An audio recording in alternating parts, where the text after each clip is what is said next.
માં એકદમ ટેસ્ટી અને ચટપટા લાગતા ભૂંગળા બટાટાની રેસીપી શીખીશું.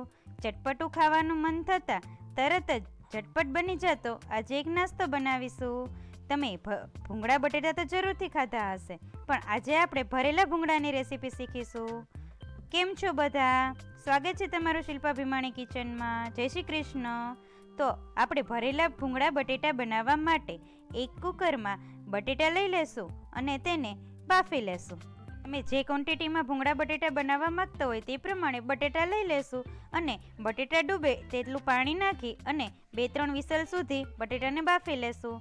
તો બટેટા બફાઈ જાય ત્યાં સુધીમાં આપણે ભૂંગળાને તળી લેશું. એક કડાઈની અંદર ગરમ તેલ કરીશું અને તેલ ગરમ થઈ ગયા પછી તેમાં થોડા ભૂંગળા એડ કરીને ભૂંગળાને સરસ રીતે તળી લેશું.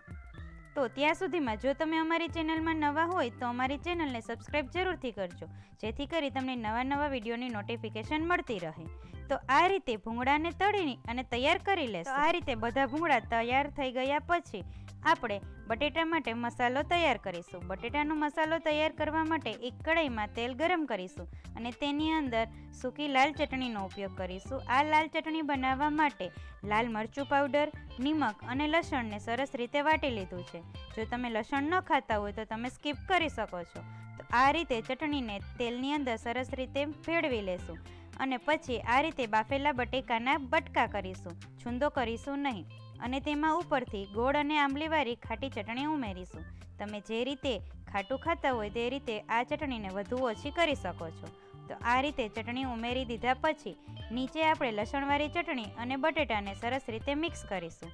જો તમે વધુ તીખું ખાતા હોય તો તમે ઉપરથી લાલ મરચું પાવડરનો પણ ઉપયોગ કરી શકો છો.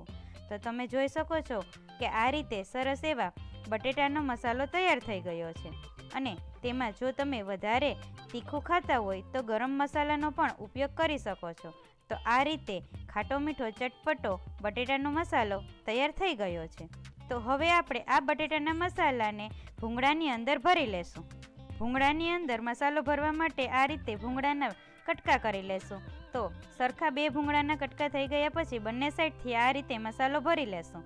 તો આખું ભૂંગળું ભરાઈ જાય એ રીતે મસાલો ભરાઈ ગયા પછી બંને સાઈડ સેવને લગાવી દેશું. તો આ રીતે તૈયાર છે આપણા ભૂંગળા બટેટા.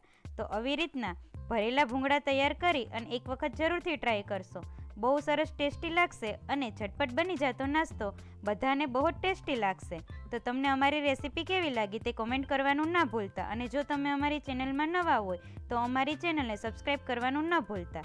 તો અમારી ચેનલને લાઈક કરો, શેર કરો અને સબસ્ક્રાઈબ કરો. ફરી મળીશું નવા વિડીયો સાથે. જય શ્રી કૃષ્ણ.